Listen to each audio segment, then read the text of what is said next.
Terpujilah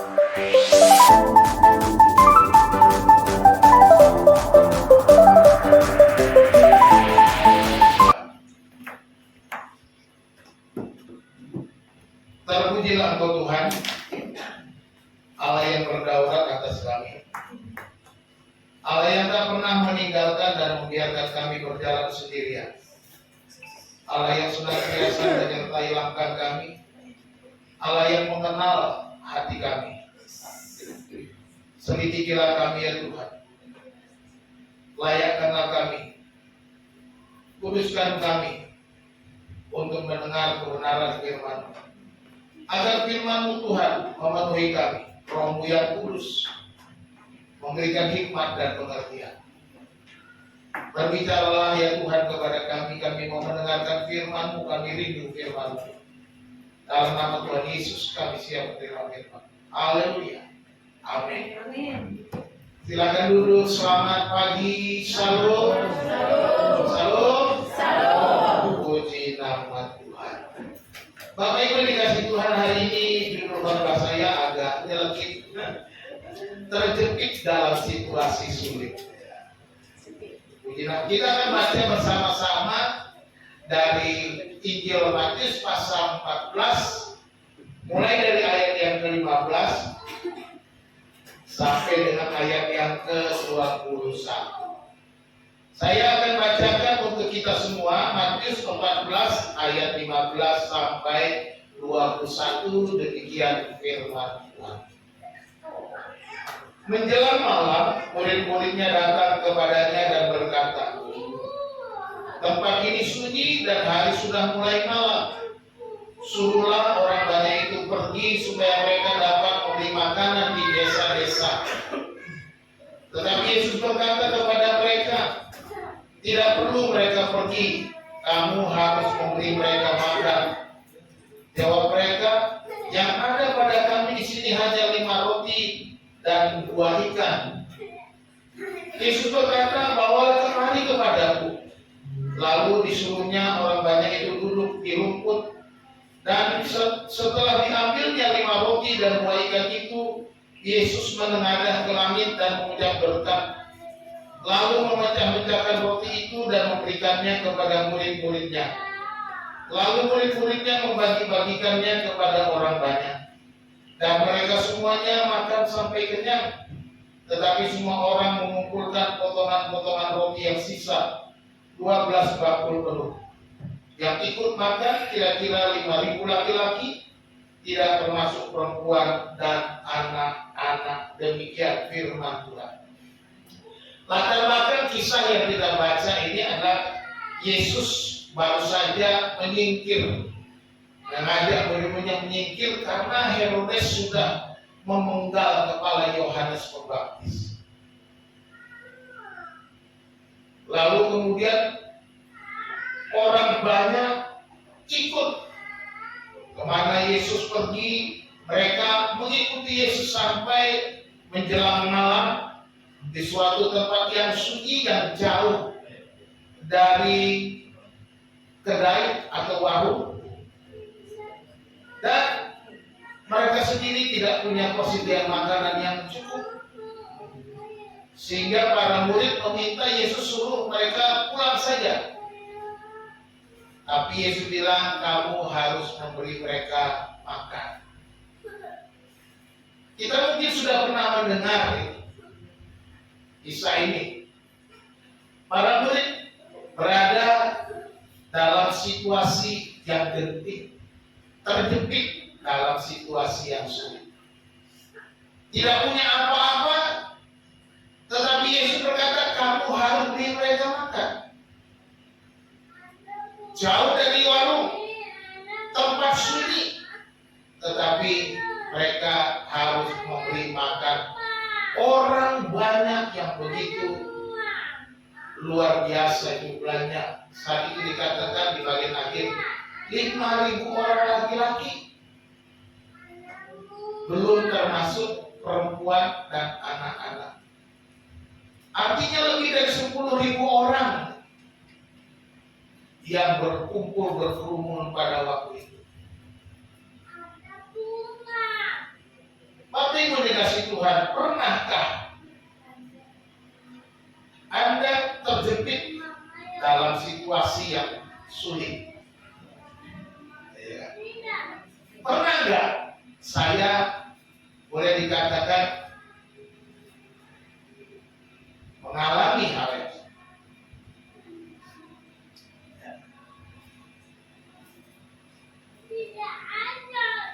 Saya mengalami situasi yang terjepit. Tidak ada jalan keluar, seperti jalan buntu. Jauh daripada warung saya mau beli makanan, kira-kira gitu keadaannya. Tetapi kalau kita menghadapi situasi, apa yang kita lakukan? Kemana kita mau pergi? Kemana kita melangkah? Jawabannya kita datang kepada Tuhan. Percaya bahwa Tuhan memakai situasi yang sulit untuk menyatakan kuasa. Kalau kita menghadapi situasi yang sulit saat ini, percayalah Tuhan sedang merencanakan kuasanya yang besar. Katakan amin. Tuhan sedang merancang sesuatu yang luar biasa di dalam hidup. Tadi malam saya dengan Bu Hana, dengan Heni ngobrol situasi kami. Memang situasi sangat terjadi. Firman Tuhan yang saya mau sampaikan ini, boleh saya katakan ini pengalaman saya. Bagaimana saya mengalami situasi yang terjadi dan sulit ini. Kami ngobrol keadaan, kondisi, keuangan, finansial, situasi, keadaan sekolah yang muridnya belum stabil, belum mencukupi seluruh operasional sekolah. Ditambah lagi banyaknya tunggakan-tunggakan yang belum terbayar. Kami sebagai hamba Tuhan besar keluarga saya bilang, udah, kita beriman, kita berdoa. Percayalah, kita akan melewati masa-masa sulit ini dengan caranya Tuhan. Bapak Ibu dikasih Tuhan, Yesus sanggup menyelesaikan situasi Anda yang sulit. Katakan amin. Apapun itu, seberat apapun, masalah rumah tangga, masalah keuangan, masalah anak, masalah apapun yang sedang saudara hadapi, percayalah bahwa Yesus sanggup mengatasi masalah Anda. Amin. Kita lihat di sini dalam Quran pelajaran kita pada hari ini, dalam kisah Yesus memberi makan 5.000 orang, di mana para murid dituntut untuk memberi makan. Mereka baru saja menyingkir karena Yohanes sudah dipenggal lehernya oleh Herodes. Dikhawatirkan juga mereka dalam keadaan was-was, cemas, khawatir jangan-jangan kita menjadi incaran Herodes juga. Makanya mereka menyingkir. Ada 3 poin utama yang kita ingat, yang harus kita bawa. Pertama, Yesus sanggup mengatasi situasi Anda yang sulit itu. Di dalam ayat 16, tetapi Yesus berkata kepada mereka, tidak perlu mereka pergi, kamu harus memberi mereka makan. Perhatikan di situ. Yesus berkata ketika murid-muridnya berkata kepada Yesus, suruhlah mereka pulang, suruhlah mereka pergi, sebab ini jauh dari keramaian, tidak ada warung, dan kalaupun kita di sana ada warung, uang kita tidak cukup untuk memberi makan 10.000 orang ini, kerumunan orang banyak ini. Suruhlah mereka pulang. Tapi Yesus bilang, tidak perlu mereka pergi, kamu harus memberi mereka makan. Ini artinya bahwa Yesus percaya kita sanggup melewati masa sulit. Katakan amin. Yesus mau katakan, Yesus sedang membangun mereka, mengangkat mereka, mengingatkan mereka bahwa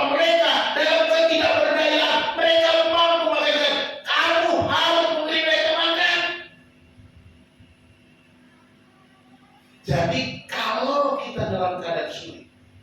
Biarkan Yesus menguatkan kita. Biarkan Yesus yang kita dengar. Jangan dengar kiri kanan. Jangan dengar bisikan-bisikan yang menjatuhkan, yang membuat Anda terpuruk, yang membuat Anda menjauh, yang membuat Anda kecewa, yang membuat Anda sakit hati, yang membuat Anda tidak berdaya. Yesus bilang, kamu harus beri mereka. Artinya apa? Kamu bisa. Kamu mampu. Kamu sanggup. Demikian juga kita. Ketika kita menghadapi situasi yang sulit, Yesus sanggup menggantinya dan katakan, kamu harus beri mereka makan. Kamu sanggup melewati ini. Kamu sanggup melakukannya. Kamu bisa. Itu sebabnya Yesus suruh. Tidak perlu mereka pergi. Kamu harus memberi mereka makan. Jadi kalau kita terus ingat firman Tuhan, ingat firman Tuhan itu saja cukup. Apa? Firman Tuhan yang akan menguatkan kita, bukan mendengar bisikan-bisikan iblis yang melemahkan, yang menjatuhkan, yang membuat kita makin terpuruk, makin sulit. Mana mungkin? Oh, bisa lewati ini. Mana mungkin, dari mana jalannya?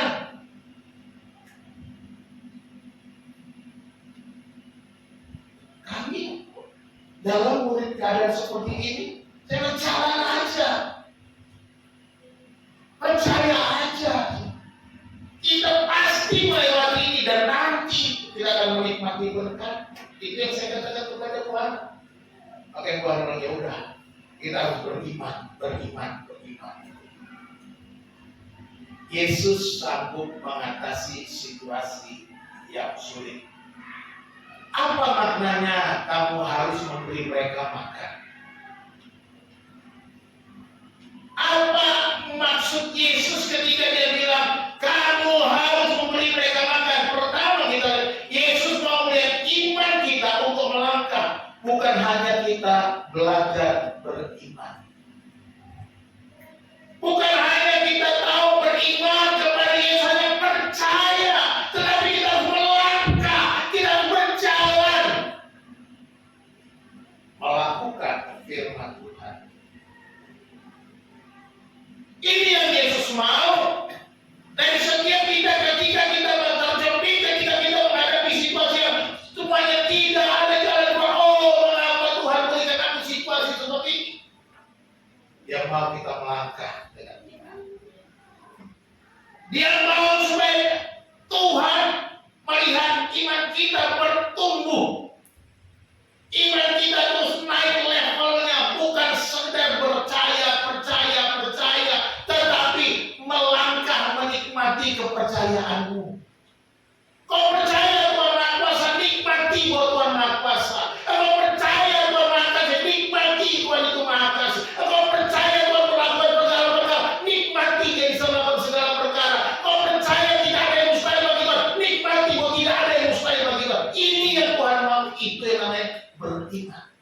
Bukan hanya mendengar, oh ya Tuhan itu Maha Kuasa, Maha Kasih, tidak ada yang mustahil. Tapi kita harus berjalan menikmati kebenaran itu, menghidupi kebenaran itu. Ini yang Yesus mau katakan. Kamu harus memberi mereka makan.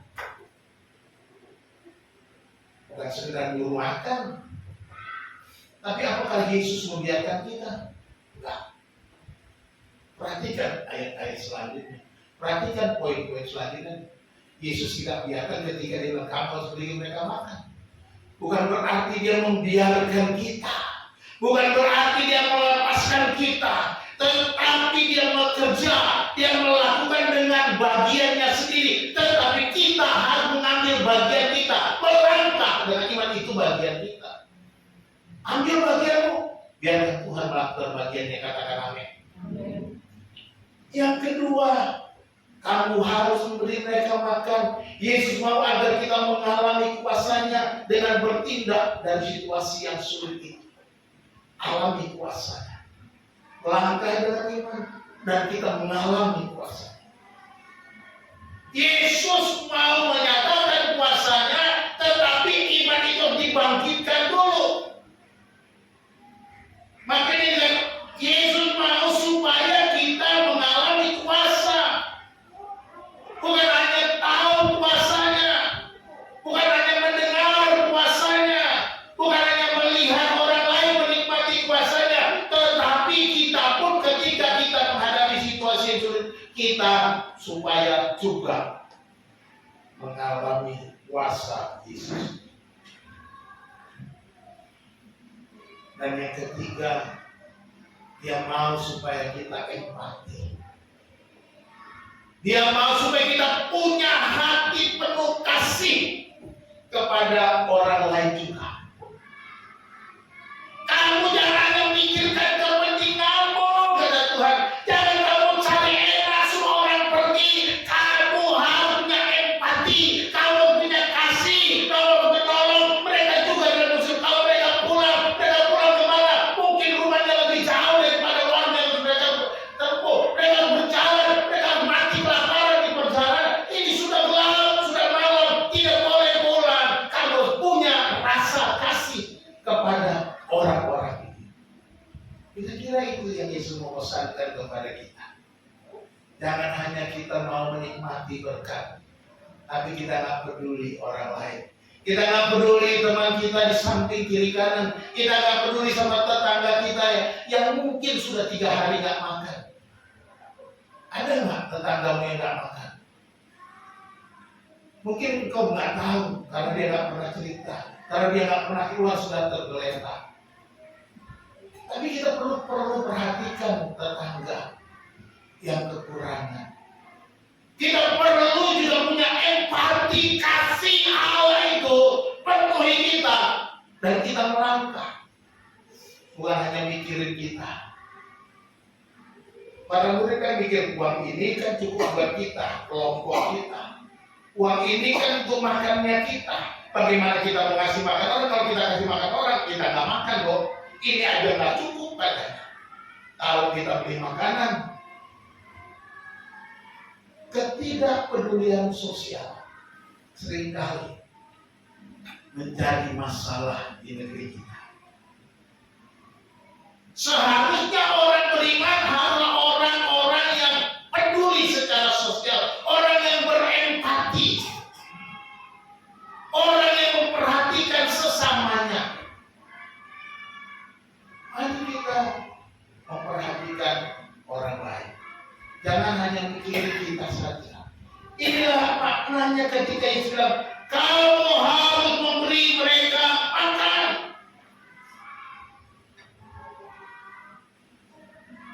Jangan pikir, gak cukup Tuhan.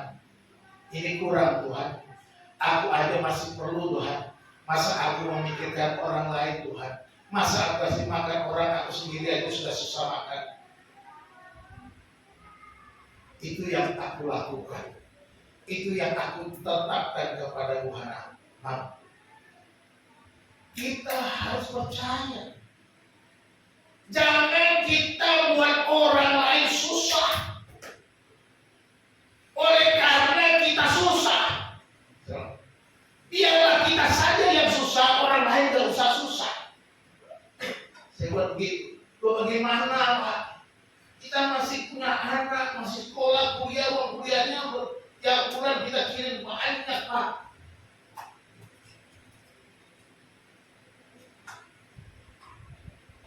Kalau kita mau tolong orang, bukan tunggu kaya. Kalau kita mau berempati, bukan tunggu kita menjadi sultan, baru kita nolong orang. Itu nggak ada apa-apanya kalau kau sudah jadi sultan.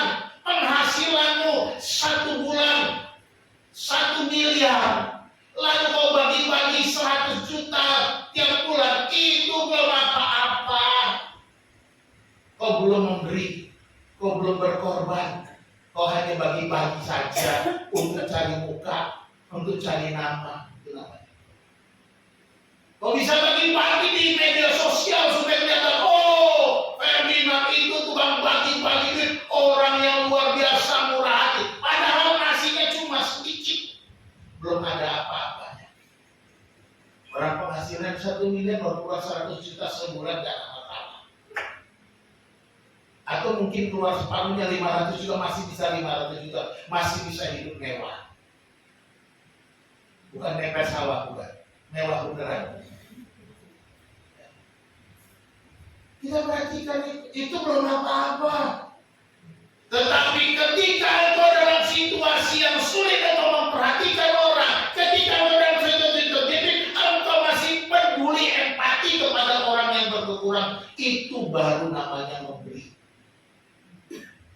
Pak, kayaknya nggak kuat jadi orang Kristen, emang susah. Udah sulit, tambah sulit, Pak. Betul. Kalau kita pikir secara logika. Tetapi saya alami. Apakah saya tidak pikirkan itu terus? Dipikirkan tiap hari. Belum lagi Tuhan, kalau tiap hari di jalan ngomong lagi, singgung lagi, ya berdoa aja lah, beriman. Memang enteng ngomong. Tetapi saya dalam hati, aduh Tuhan, tolong katakan kuasamu begitu. Bukan sekedar ngomong, tapi saya juga bergumul doa, Tuhan ampuni saya Tuhan. Kalau ini karena kesalahan saya, ampuni saya Tuhan. Saya bilang begitu. Iya. Nggak nyalain siapa, saya salahin diri sendiri aja mendingan daripada cari salah sana sini. Ini yang harus kita lakukan. Nggak perlu cari salah suamimu, istrimu, anakmu, semuanya, ibumu, tetanggamu, nggak usah cari salah. Tuhan, kalau aku yang salah, ampuni aku. Agar semua ini Tuhan pulihkan. Itu aja. Nggak perlu salahkan siapa-siapa yang nggak mau memperhatikan, nggak usah. Tapi kita harus bisa punya empati. Ya, jadi mantu, jadi sultan, mulailah dari dirimu saat ini. Apa ada? Perhatikan satu contoh Alkitab dan dari Sarfat ini. Ya. Di dalam 1 Raja-Raja 17:13-15, tetapi Elia berkata kepadanya, janganlah takut, buatlah seperti yang kukatakan, tetapi buatlah lebih dahulu bagiku sepotong roti bundar kecil daripadanya, dan bawalah kepadamu. Kemudian barulah kau buat bagimu dan bagi anakmu, sebab beginilah firman Tuhan Allah Israel, tepung dalam tempayan itu tidak akan habis, dan minyak dalam guli-guli itu pun tidak akan berkurang sampai pada waktu Tuhan memberi hujan ke atas muka bumi. Lalu pergilah perempuan itu dan berbuat seperti yang dikatakan Elia. Maka perempuan itu dan dia serta anak perempuan itu mendapat makan beberapa waktu lamanya. Amin, haleluya. Elia di tepi sungai Kerit diberi makan oleh Tuhan dengan mengirimkan roti lewat seekor burung gagak. Kemudian Tuhan bilang kepada Elia, pergi ke Sarfat. Aku sudah siapkan seorang perempuan miskin, seorang janda yang punya anak satu. Bukan jadi istriku, bukan. Kalau tetangga kan kalau ada janda jadi istri kan gitu. Kalau kita nih aja enggak.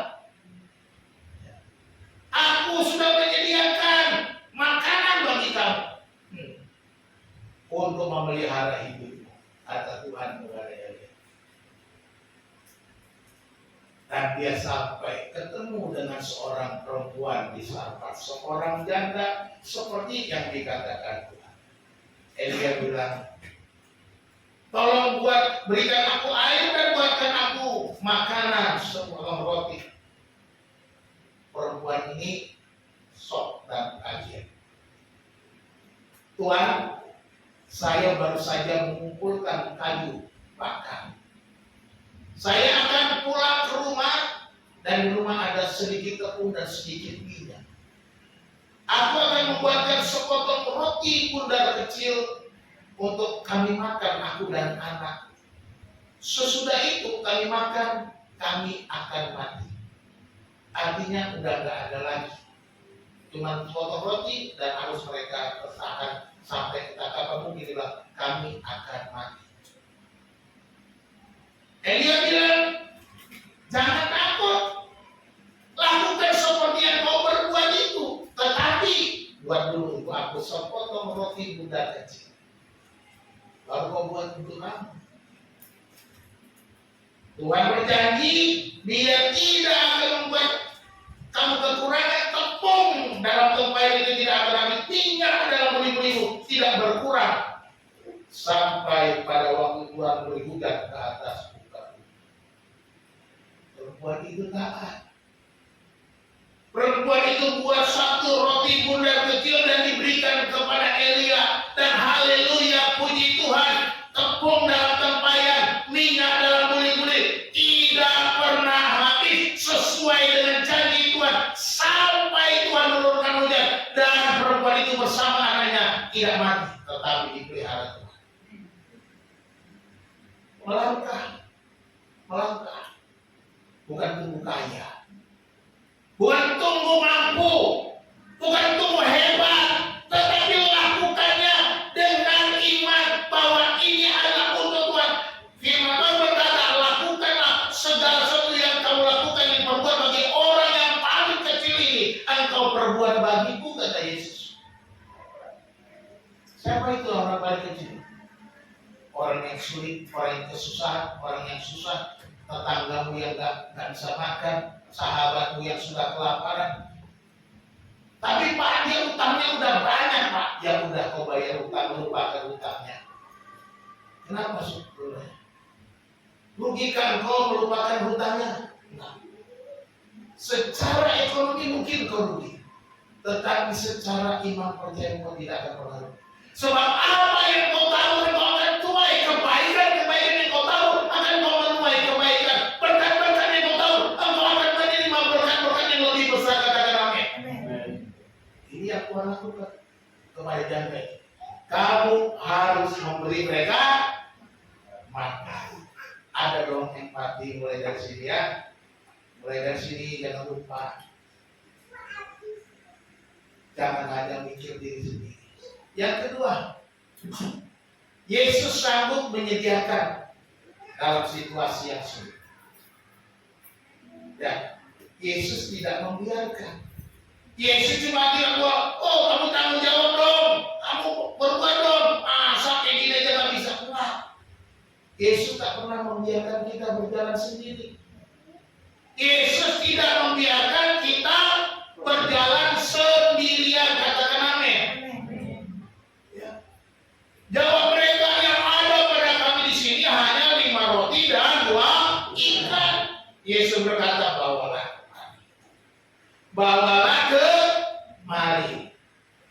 Bukan lagu itu, marilah kemari. He. Tapi bawa roti itu, 5 roti 2 ikan. Bawa kemari. Bawalah kemari, kata Yesus. Apa yang ada padamu? Bawa.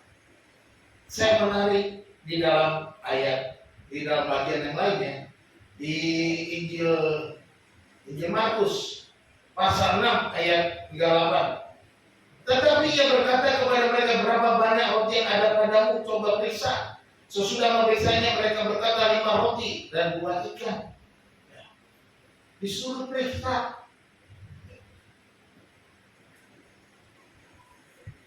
Artinya apa?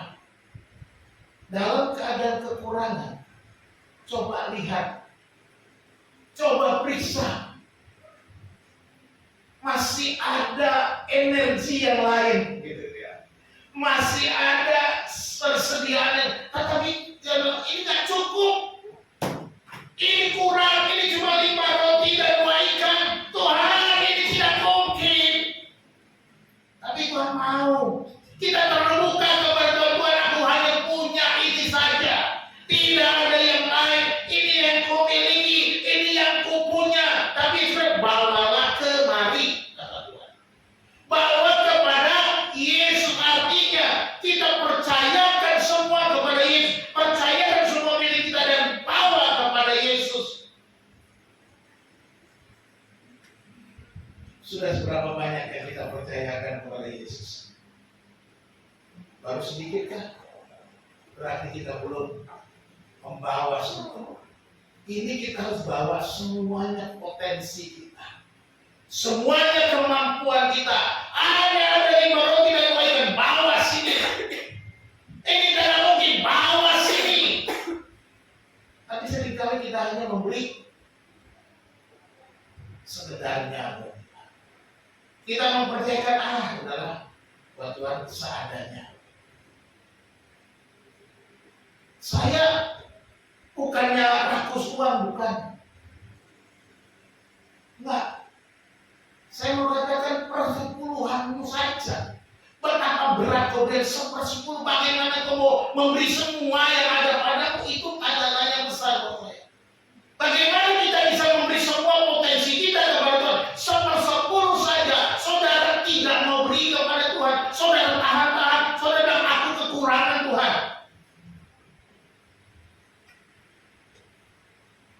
Saya tidak percaya saudara bisa memberi lebih banyak. Memberi seluruh potensi saudara. Kalau 1/10 saudara berat. Persepuluhan, saya tidak makan uang perpuluhan saudara. Persepuluhan untuk pelayanan pekerjaan Tuhan. Persepuluhan kita pakai untuk pelayanan. Saudara sudah lihat bagaimana kita mengelola, dan itu dikelola dengan baik. Bukan saya yang pegang uang perpuluhan saudara, ada bendahara. Bendahara juga tidak bisa asal-asal. Kalau uang perpuluhan itu saya yang pegang, saya beli tiap bulan. Kalau saudara lihat saya ganti mobil tiap bulan, boleh saudara protes. Ya. Tapi ini Yesus bilang, bawalah kemari kepadamu. Bawa kepada Tuhan seluruh apa yang kita miliki. Percayakan semua milik kita dan bawa kepada Yesus. Karena Yesus sanggup menjadikannya berlipat ganda. Amin. Beriman bukan berarti sekedar percaya kepada Yesus, tetapi juga ada mempercayakan hidup kita kepada Yesus dengan sepenuhnya. Itu baru beriman. Bukan percaya Yesus, tapi mempercayakan hidupmu kepada Yesus. Itu namanya beriman. Seringkali kita bilang, oh saya percaya Yesus, tapi kita tidak mempercayakan hidup kita kepada Yesus. Dengan bagaimana aku tidak mempercayakan hidup kepada Yesus? Kok pindah sendiri? Ini jangan dipindah-pindah, nih. Kembalikan. Ya. Dengan cara bagaimana aku tidak mempercayakan diriku kepada Yesus? Kok pikir baik-baik. Apakah kita sudah mempercayakan diri kepada dalam kehidupan kita tiap hari? Kita khawatir, kita takut, kalau kita galau dan lain sebagainya. Kita tidak mau memberi yang terbaik untuk Tuhan. Kita tidak mau melakukan yang terbaik untuk Tuhan. Kenapa? Tuhan mau kita memberikan yang terbaik dari seluruh hidup kita, apa yang kita punya.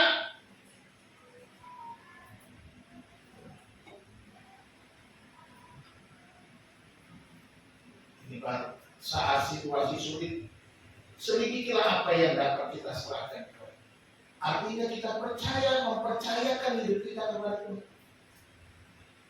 Pertama, waktu kita yang paling berharga. Waktu kita yang paling berharga itu di mana? Coba berikan untuk Tuhan.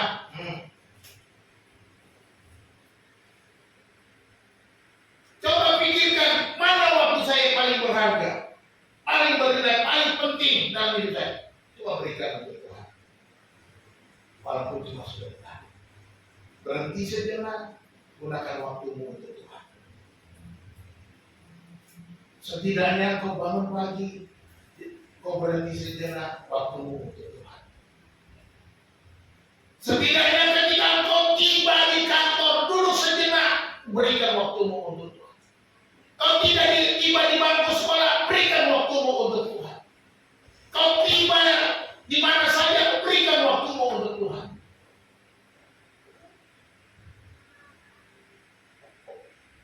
Ada persekutuan wanita, jangan malas ibu-ibu. Ada persekutuan pria, jangan malas bapak-bapak. Ada persekutuan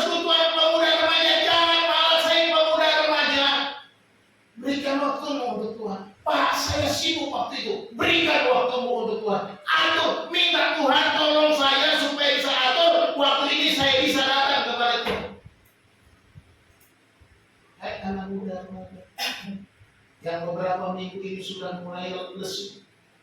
Mari semangat. Beri waktumu. Kalau engkau mau dilipat gandakan oleh Tuhan, waktumu akan berharga, bernilai. Berikan waktumu yang paling berharga. Tuhan akan memberkati waktu. Katakan amin. Yang kedua, barang yang paling berharga yang kita miliki. Apakah itu uangmu? Apakah itu mobilmu? Apakah itu barang-barangmu yang paling berharga? Saya tak bilang saudara serahkan ke saya, enggak. Bukan itu. Tapi buatlah itu untuk pelayanan kepada Tuhan. Katakan amin. Ibu-ibu mau pele, pakai mobil murah, aduh mobilku begini begitu. Din apa sih? Dan supaya meringankan, apa salahnya? Saya bisa saja beli mobil kecil untuk berduaan sama anak-anak saya. Tapi kenapa saya beli mobil yang besar? Saya bilang kita harus beli mobil itu supaya kita bisa bawa orang lain. Bukan cuma kita aja di mobil itu berduaan, bertiga, berempat. Bisa di karena saya mau membeli, bukan beli mobil bukan untuk gaya-gayaan, bukan untuk status sosial, bukan itu. Saya mau beli untuk pelayanan pekerjaan Tuhan. Barang yang paling berharga supaya aku dilimpahkan, diberkati. 5 roti, 2 ikan menjadi dimakan 5.000 orang, belum termasuk perempuan dan anak-anak. Sisa 12 bakul. Pakai barang berhargamu untuk melayani Tuhan. Pakai uangmu untuk melayani Tuhan. Keyboard kita rusak, tak punya keyboard. Kenapa kita nggak mau? Saya ke Tuhan tolong, supaya saya punya uang, supaya saya ada orang membantu. Saya mau beli keyboard. Saya doa tiap hari. Tuhan juga ikut berdoa. Seperti dengar saya doa keyboard, dia ikut doa keyboard.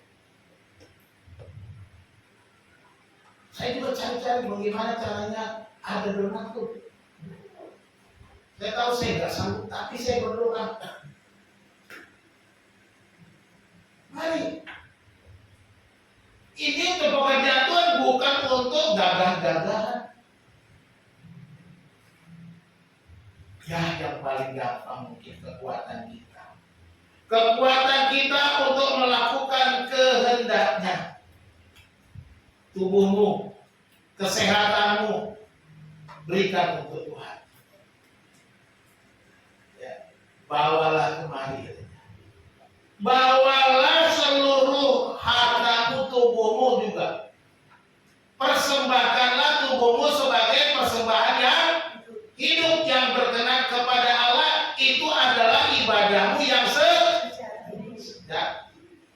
Roma berapa?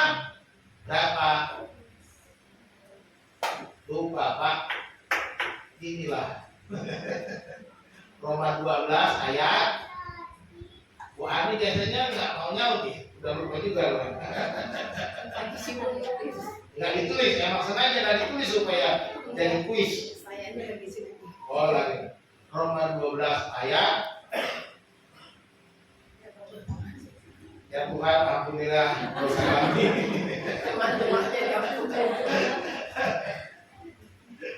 Masa ayat terkenal itu. Hah? Persembahkanlah tubuhmu sebagai persembahan. Roma 12 ayat 1. Anakku pintar juga. Gak salah jadi anakku. Ya, persembahkan tubuhmu katanya sebagai persembahan yang hidup. Itu adalah ibadahmu yang sejati. Jadi Yesus sanggup menyediakan, dia tidak membiarkan engkau berjalan sendiri. Kamu harus beri mereka makan, bawa kemari yang kau punya. Biar aku juga ada bagian. Ada bagianmu, ada bagianku. Lalu ketika bagian ketiga, Yesus sanggup melimpahkan berkat-berkat di situasi yang sulit. Ayat 20. Dan mereka semuanya makan sampai kenyang, sampai butong, sampai warak, ya. Sampai apa lagi bahasa Kupang apa? Pak Yulis, kenyang apa bahasa Kupang? Kenyang juga. Kalau bahasa Indonesia kenyang, kan bahasa daerahnya umsen. Umsen.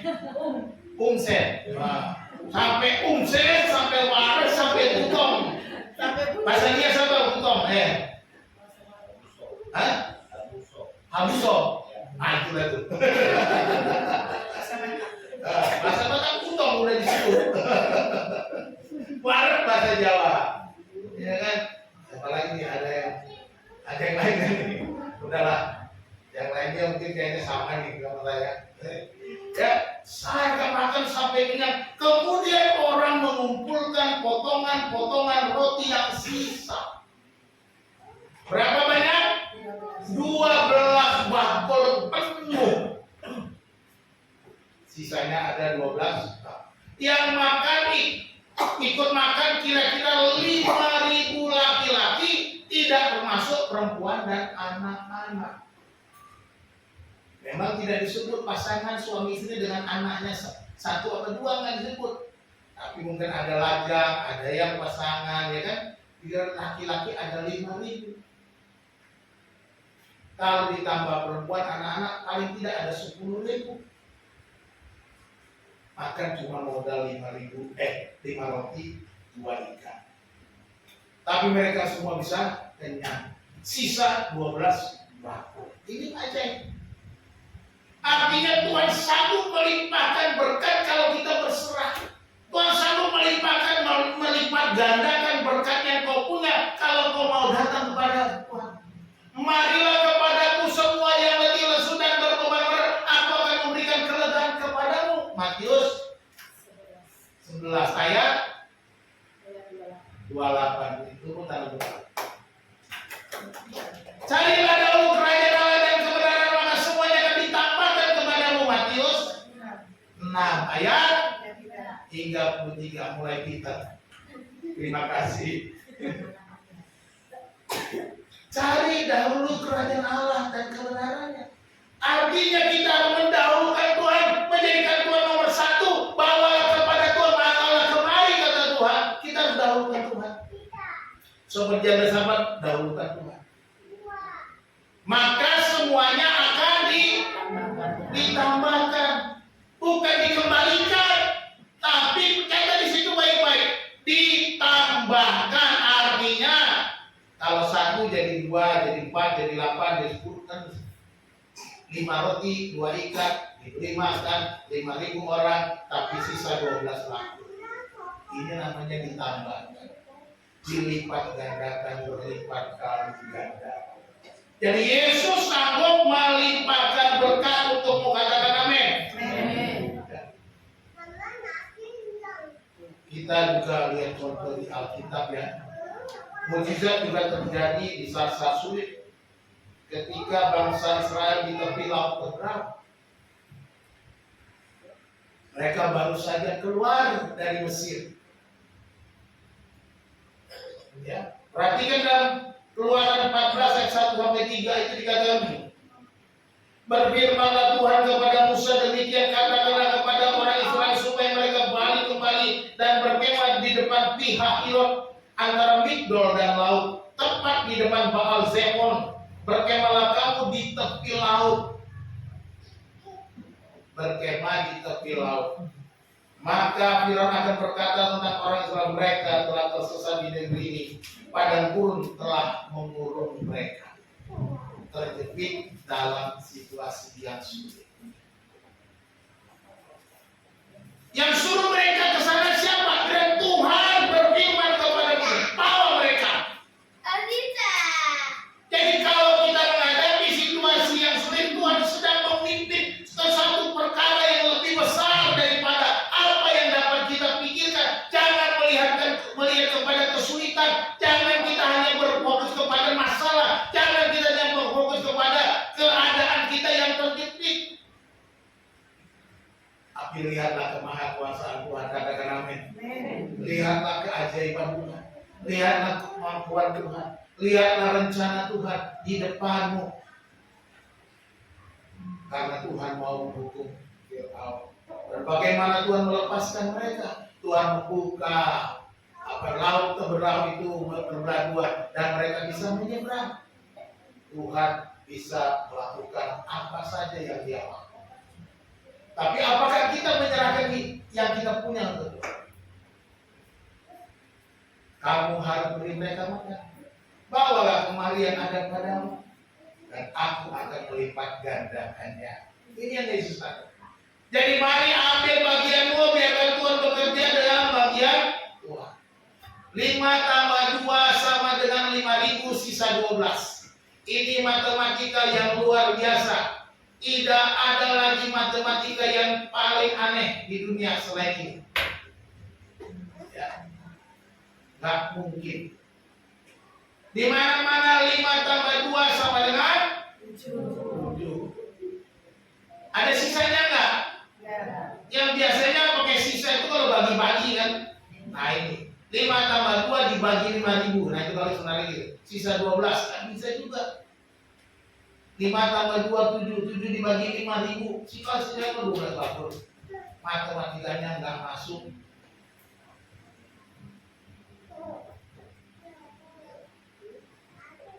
Apa yang kita lihat di sini? Tuhan sanggup melimpahkan berkatnya dalam situasi sesulit apapun. Katakan amin. Tuhan sanggup melipat gandakan berkatnya dalam situasi sulit apapun. Apapun yang saudara sedang hadapi, datang kepada Tuhan. Pertama-tama minta ampun sama Tuhan. Yang saya sarankan, Tuhan ampuni saya kalau ada kesalahan, saya ampuni. Ampuni anak saya, ampuni suami saya, ampuni semua keluarga saya. Pulihkan kami Tuhan. Saya mau melewati masa sulit ini berjalan bersama Tuhan. Saya mau ambil bagian saya. Selidikin apa yang bisa saudara lakukan Tuhan. Berikan untuk Tuhan, maka Tuhan akan bekerja dengan caranya untuk melipat gandakan. Supaya kita lewat dalam situasi sulit. Filipi 4 ayat 19 bilang, Allah akan memenuhi segala keperluanmu menurut kekayaan dan kemuliaannya dalam Kristus Yesus. Dia akan memenuhi segala keperluan kita. Jangan pernah menyerah. Lukas 1:37, bagi Allah tidak ada yang amin. Bagi Allah tidak ada yang mustahil. Tuhan sanggup. Dia sanggup. Yesus sanggup melakukan perkara yang besar. Dia sanggup. Yesus sanggup menyembuhkan yang terluka, memulihkan yang menderita. Dia sanggup memulihkan hidupku. Apapun keadaan, Yesus sanggup. Yunus di perut ikan bisa diselamatkan. Daniel dilepaskan dari mulut singa yang lapar. Lazarus dibangkitkan dari kematian. Saudara juga dapat lepas dari kesulitan. Katakan amin. Amin. Kesimpulannya, terjepit dalam situasi yang sulit, apa yang harus kita lakukan? Percayalah, Yesus sanggup mengatasi situasi yang sulit. Amin. Bagaimana kita lakukan? Prioritaskan Tuhan. Jadikan Tuhan itu prioritas utama dalam setiap langkahmu, keputusanmu. Apapun yang kau lakukan, mau rencanakan, prioritaskan Tuhan. Bukan yang lain. Yang kedua, Yesus sanggup menyediakan. Yang harus kita percayakan kepada Tuhan milikmu. Apa yang kau punya untuk dipakai menjadi berkat. Jangan cuma mikirin diri sendiri. Yang ketiga, Yesus sanggup melimpahkan berkat di situasi yang sulit. Melipat gandakan apa yang kita pilih. Tuhan selalu bekerja dengan cara yang mustahil untuk melimpahkan berkat. Kalau kita menjadi orang percaya, apapun situasi, datang pada Yesus. Amin. Yesus sanggup. Tuhan adalah tempat perlindungan. Ya. Tuhan adalah tempat perlindungan kita. Inilah yang harus kita tahu.